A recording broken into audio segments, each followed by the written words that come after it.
Hello, hello, hello. Welcome back to Clueless Insanity. And like always, we have on our elite panels Akshar Mandyam Chakravarti and Abhishek Mandyam Chakravarti. Hi, guys. How are you all? Yeah, it's Good, been a good. while. Yeah, doing good. Really looking forward to this test. It's been so long, but of course, a lot of test action outside India's shores. Yes, yes. So we're going to talk about all that. And yes, this is BGT. Let's relive the hype. And we are one day away from the third test, one test away from getting into the finals of the World Test Championship.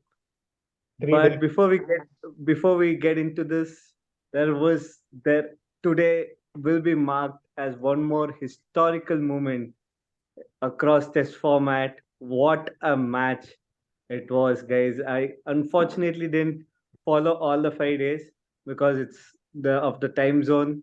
But today I somehow got up and I got to see the last 3 wickets of the match, and wow, what a match it was.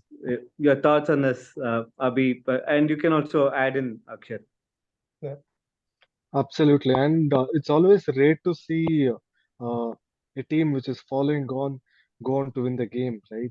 Absolutely, yes. I was just reading the stat. There were like four wins and closest of margins, like 10 runs, 17 runs, and this was 1 run, except India. They did Yeah. unbelievable in Kolkata in 2001, which we won by 171 runs. yeah, That aside, today's game was excellent. I mean, it was swinging like this, but in the end, New Zealand somehow uh, they could hold on to the nerve. But also should appreciate one fact that the wicket of Harry Brook, right? yeah. Uh, Probably that was the only way he could get out. He's the man of the moment. Uh, his wicket changed things. That's so Yeah. true, so true. I, But I before agree. Akshay, before I get your thoughts, I want to just add in one point, which probably this will not be spoken as great as what Vives Lakshman did in 2001, but Ken Williamson's knock is definitely on par with any knocks ever. Like when your team is completely down and dusted, to play an innings like this is special. Yeah, right. Yeah. So yeah, I tend to agree with you. I think also New Zealand got to cracker of a start in their second innings. I thought it was the right decision to go for a follow-on.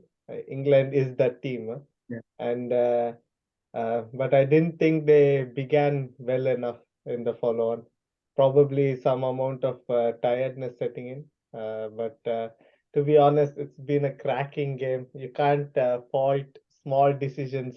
When it's so small, the margin, you start thinking, oh, what if that catch Anderson put down, or these kinds of things, or should they have declared in their first innings. Uh, all these things you start questioning later on, but yeah, it's just a cracking game of cricket. Uh, yeah, really mm, tough done by England, but I must say the New Zealand bowling effort on the fifth day had already been poised to be absolutely spectacular. New Zealand came back into that game multiple times, initially in session one, and then again in later on in the game. Yeah, absolute like the best advert for Test cricket, I must say. Baseball has been fun to watch. To see baseball not working was even more fun. even more fun to see. Yes, that's so true. As Indians, especially, seeing that is actually quite fun. Okay, so let's move back to the Indian shores. Right, so many changes, guys. So many changes, but for the touring team, not for us. We are kind of safe. Uh, but I just saw a news saying that KL Rahul didn't go for the practice session, and Shubman Gill had an extended thing. So I think that's kind of like there are clear signals that Shubman Gill is going to be donning the whites tomorrow. So I mean, but before that, let's just quickly recap. Do you think Australia is completely now so mind boggled that they will not be able to bounce back, or they'll only look at the positives that they've had in the second test match and come with that zeal to come and want to win this third test match? What do you think? Which side of Australia is going to turn up tomorrow? Yeah, if I can pick that up quickly. I think 10 days is good time. That's a time for them to refresh. Some people went back, some people come in. Um, it's always good to refresh. They've seen some, yeah, it's also to you get used to the condition. But what I want to see from Australia is better effort from their bat. Absolutely, they need to apply themselves better. And I hope that they have not spent this time just recovering, but actually getting stronger. I think they have a good chance. They should remember why, when they came to the shores 3 weeks ago, that we thought of it as the toughest series for India, and they should understand that, and they should try and get there. I think the moment it starts turning, I hope that they don't panic like they have in test one and two. If that doesn't happen, we are in for a treat, and they will challenge then India's totals, and that makes India also a better team. So I'm hoping Yeah. for it. Right, Abhi. So I'll just add in one more point here. Like you can give your thoughts based on this. Uh, they are going to come mostly with Cameron Green and Starkey being fit. So do you think that this is a more well balanced side now, that with Australia having this an all rounder and Stark who can hold the bat? I felt they were completely having a tremendously long tail, having six batsmen who cannot probably score runs in Indian soil. I think this is a better balance. Do you think this will actually add them a little bit more confidence? Exactly. See, Green has been doing really well for them, and Stark has been the go-to bowler for them for a decade, right? And also, we spoke about this in one of the episodes. Stick to your strengths, right? The Australian strength is pace attack. Yes, the Indian pitchers assist paces, but you saw Shami picking up wickets, right, with pace. So stick to your strengths, and this whatever you mentioned, getting in Cameron Green and Stark adds more depth to the batting and also more pace bowling options to them. Correct. Yeah. Right. A quick All thing right. to So add, I think Stark, I'm not sure if he's going to be selected. I hope he is. I think I come back to a point I made last match. He is an X factor, at least to our tailenders. Just raw pace sometimes, like physically intimidates these players. Just bring that into the equation and they will start doing stupid things. Yeah, I think that will be a easy way to knock down our tail. Though we don't have a big one, it will add new dynamics. Don't just spin us out. That's trying to play to our strengths. Play to yours. hmm, that's true. But I really, I mean, so I'm going to, I'm not going to ask you guys questions like playing 11, what's going to be the Australian playing 11. These are, the same questions which are being asked. Who's the X factor? I'm just going to ask one last question before we wrap this up. Will we get to see King Kohli's century in this test match? Is Indore going to be the place where Kohli will finally break all the jinx and get it? Uh, we always hope in every game, right? Yes, we go with the same hopes this game. No differences there. Also, not just Virat, I would want to see Pujara amongst runs as well. Has been in and out. The 100 test also did not go exactly as per his wish. So yes, I would want the number three and number four to be amongst runs Big and runs. score big daddy hundreds. Yeah, absolutely. To second Abhi's point, I think.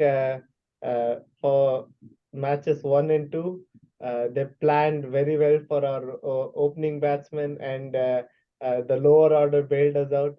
I think this match we will see our opening batsmen and number 3, number 4 really piling on the runs, and Australia will look clueless. My gut feeling is tomorrow India wins the toss, and we will be at the end of play only like 3 wickets or 4 wickets down. Let's see. That's my gut feeling. See.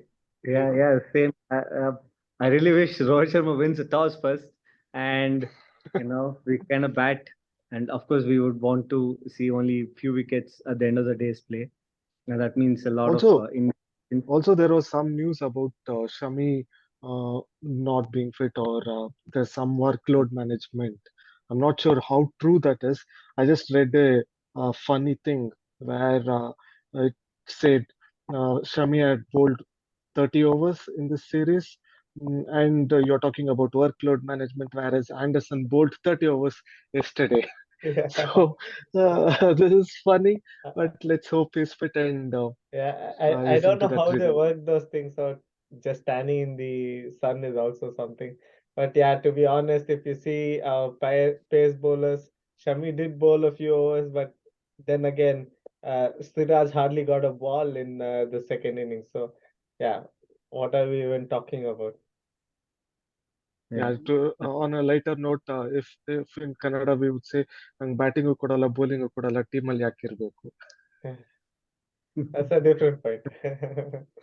Right. So I guess we've kind of covered up the point, but you guys have anything else to add on? If you have, do you have anything else to add on? I I have a. I Hmm? really want to see a game dominated by the bat. That's all I would say. I think far too often in recent past, the game has been dominated by the ball.